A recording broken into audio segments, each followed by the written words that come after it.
Kazim. Déjà cette partie, ce choc, je le disais, du championnat national. On retrouve sur le banc, attention à cette première incursion, centre et déjà premier corner de la partie en faveur du CR Belouizdad alors qu'on joue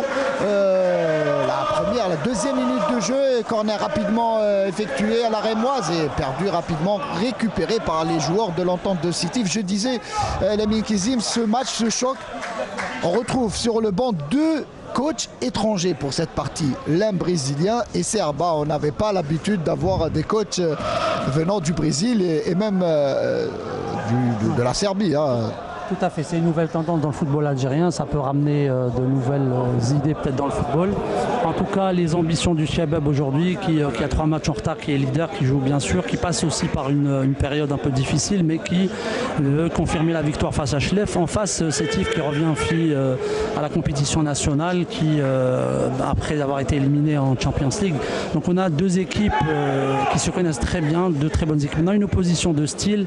Le CRB se présente avec un 4-1-2-3 en situation offensive, et puis on a une disposition 4-4-2, 4-1-1 avec Djabou qui est en électron libre derrière Ben Ayed. Le décor donc est planté pour cette affiche du championnat national. On rappelle le CR Belouizdad premier au classement avec 57 points, 17 victoires, 6 matchs nuls et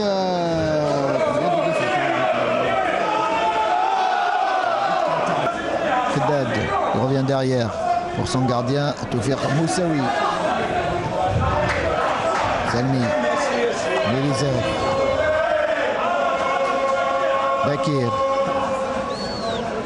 On voit les joueurs du CRB notamment au milieu permuté, on voit Bakir dans l'entrejeu, on voit aussi Belkher dans l'entrejeu et les deux latéraux qui prennent les couloirs.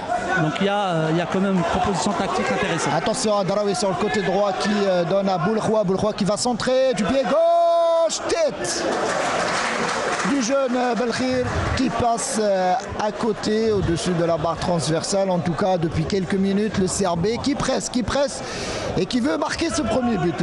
Et surtout, il y a ce qui est intéressant, voilà, on a vu des permutations, on a des joueurs qui changent de zone et de poste et qui proposent autre chose. Et du coup, ça a libéré des espaces, ça a donné des occasions. Boulkhoua qui lance une nouvelle fois Daraoui. Mais Wali Farhani qui va perdre le ballon et ça sera une touche en faveur du Shabab. Touche rapidement effectuée. Ballon pour Bakir et qui donne à Nesser qui va frapper de loin sans inquiéter le gardien Khaderia. Et attention à ce coup franc. Bakir et le gardien Khaderia qui a vu cette frappe en tout cas a été bien placée. Le gardien sétifien. Il avait anticipé Daïria, donc c'était. C'était de son côté. Il avait anticipé le côté ouvert et il a fait l'arrêt qu'il fallait. Sixième corner du match. Et attention à ce coup de tête de Bouchard, n'est pas cadré une nouvelle fois. Et je le disais, sur les balles arrêtées et les balles aériennes notamment, le Shabab prend le dessus assez largement, mais sans parvenir en tout cas à faire la différence et à créer justement. Tout à fait, on est d'accord, on a dit que les coups de pied arrêtés étaient une solution et l'arme pour le moment du Shabab qui peut faire la différence.